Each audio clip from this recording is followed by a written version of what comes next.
Il l'avait annoncé en janvier 2024 lors de la première conférence sur l'assainissement urbain au Congo, le pavage des rues et avenues de Brazzaville et de Pointe-Noire.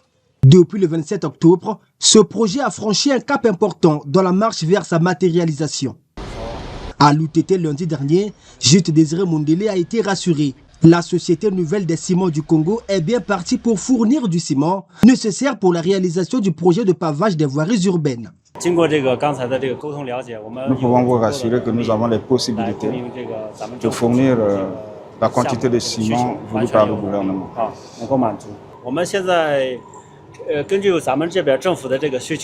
Monsieur le ministre nous a donné quelques orientations que nous avons reçues et dans la même politique, nous ferons des efforts selon le niveau de production pour faire face à ce genre de problème.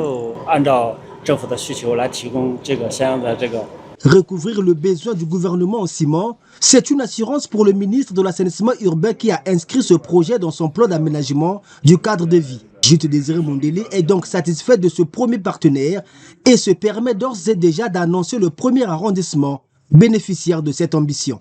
Entre le 10 et le 20 novembre, cette action va être lancée sur une des grandes artères du premier arrondissement et second arrondissement de Brazzaville pour respecter l'ordre chronologique des arrondissements. Et on en ressort satisfait, puisque oui, visiblement et de façon tangible, la société a la production qu'il faut.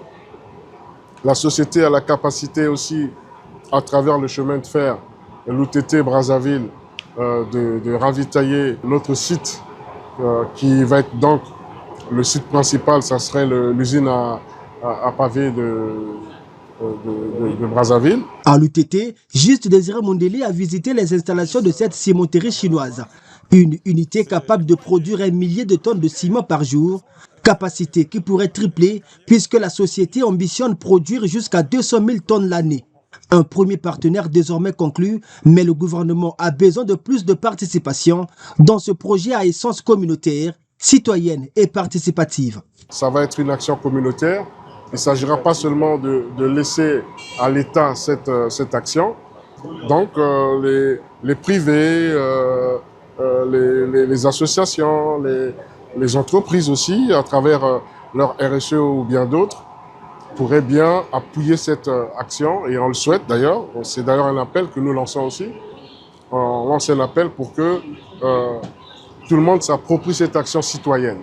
Et donc, c'est un appel que nous lançons à tous les partenaires parce qu'on aura besoin des intrants, on aura besoin du ciment, des graviers, des adjuvants et autres, tout ce qui est nécessaire en fait pour fabriquer des pavés de qualité.